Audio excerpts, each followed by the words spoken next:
Okay? But you can see that the wasted step of stepping behind is not time efficient. It's not angle efficient.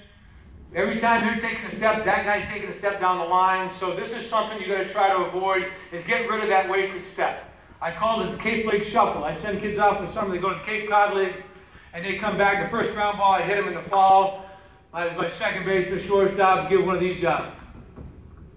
I blow my mind. Throw my phone, go up in the air, run out the shortstop, go, what happened to you this summer? Never going away again. You're staying with me all. So I call it the Cape League Shuffle, or the step behind is a wasted step. Next one is the flipping the glove.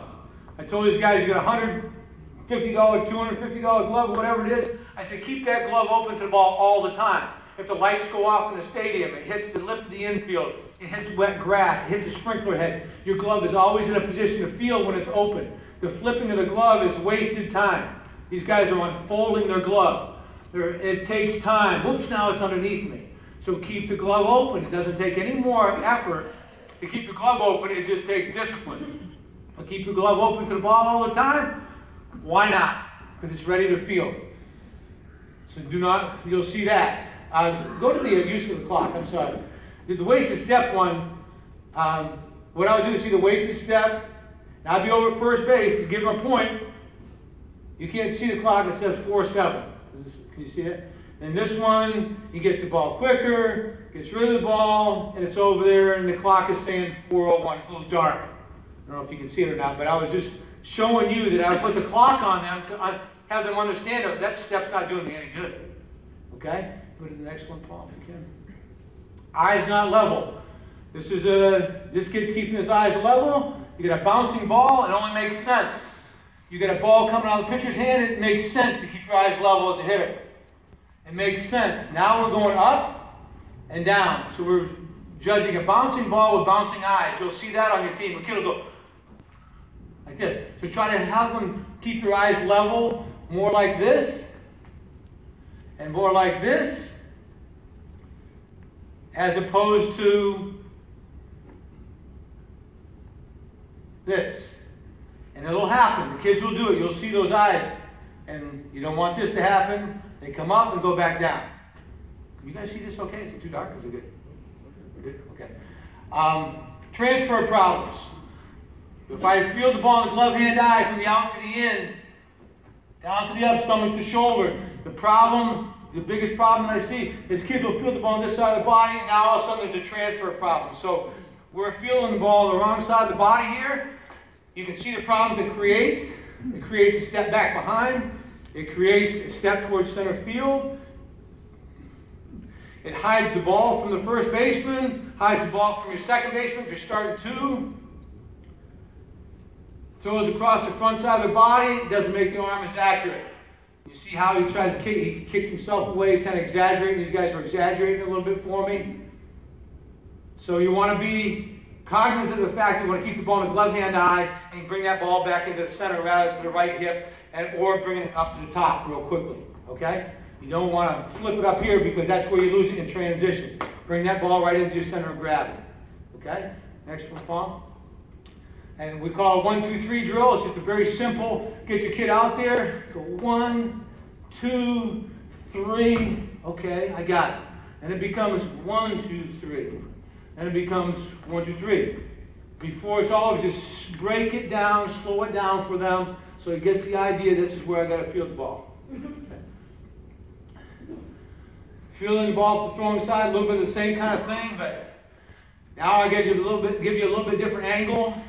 So now you can see if you're a first baseman, it's hiding the ball, throwing it across the front side, fielding the ball on the wrong side of the body. You can see it's a little bit more difficult for them to be accurate.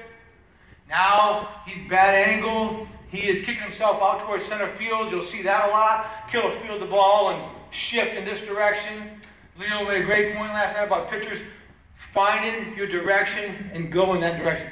And that's what I'm trying to create with the infielders, is work as efficient as you can to what your target is all about. You don't want to kick out towards center field. I see it a lot. Kick back behind with his feet. Next one is separating and not staying compact. Kids will feel it and then start acting like, you know, they're all spread out. arms, elbow, shoulder, inaccuracy, ball into the dugout. You're going to see a lot of this. So we try to have them stay as compact. Once they feel the ball, stay compact. Move yourself to your target. Right now, they're purposely being less than compact. That's how he separated his hands. Go to the drill to kind of, the next on the side there, Paul. And that would be the rhythm pat drill. Just dream this one up about 2 o'clock in the morning one night. We just feel this. How can I get these guys just keep your hands together, keep yourself moving to your target, and then throw. Gets them the idea of moving their feet, staying together, keeping the ball in the center of the body. So I just call this rhythm pat drill. Very creative name. Next one, we just finish the play off the nose to leather. So you'll see this a lot as well. You'll see a kid throwing and recoiling, falling back. Again, something Leo was talking about last night with the pictures. Throwing, falling back. Why not get a better angle, work through the ball, and go towards your target? It only helps you. It only makes you more accurate. But these are some things you're going to see that you need to correct in the infielders that you might have. Next one would be, and receive back touch towel. We didn't really do this as well as I wanted to. I really wanted to have the towel right here. So when he throws, he'd be going right where this guy's going and touching the towel there. So they go and they move toward their target. This one's confused. This guy's confused. They know where the hell he's going. But this is what you want to be doing, and put the towel over here instead of where I got there. Okay? Down this way. It just gives them a visual reminder of, okay, I'm going to throw it, and I'm going to move that way, touch that towel, go down the line. And if you have a kid who's not used to following his throw.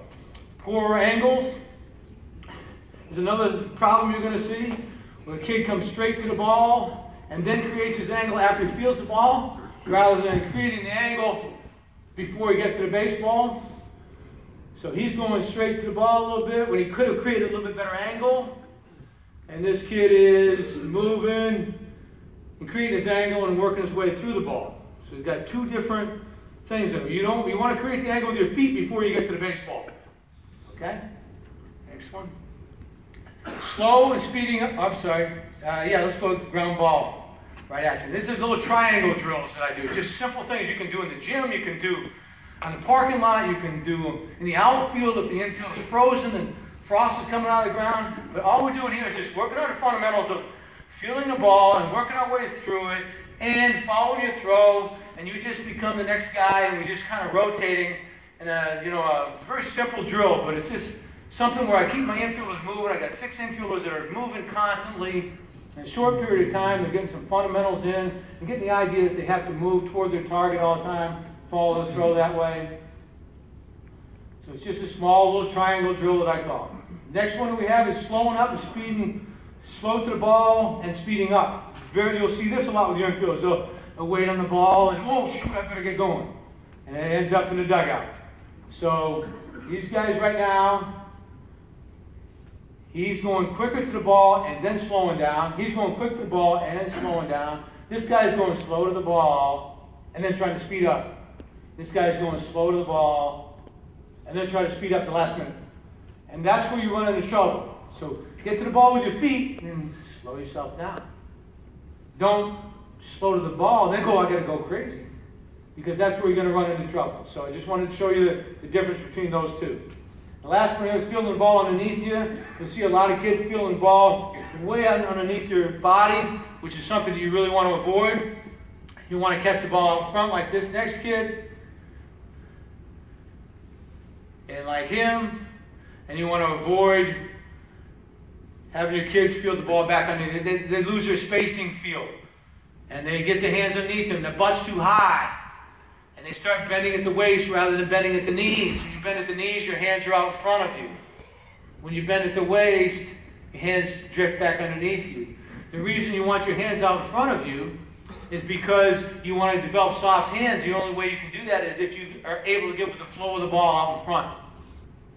You also want the butt down, the hands out front, squared off feet, because if it takes a bad bounce, it can hit you in the chest. If you're up here, it takes a bad bounce, you've got more, it's like a hockey goalie, you're giving them more avenues for problems. So out front. You feel it off the glove hand eye, because if you do take it in the chest and you're working toward your target, the ball bounces out in front, you pick it up with the bare hand and you throw the man out. If you're feeling off this side of your body and you let that thing drift here, now it's over here and we're done. So those are creating good habits by creating your feet, keeping your feet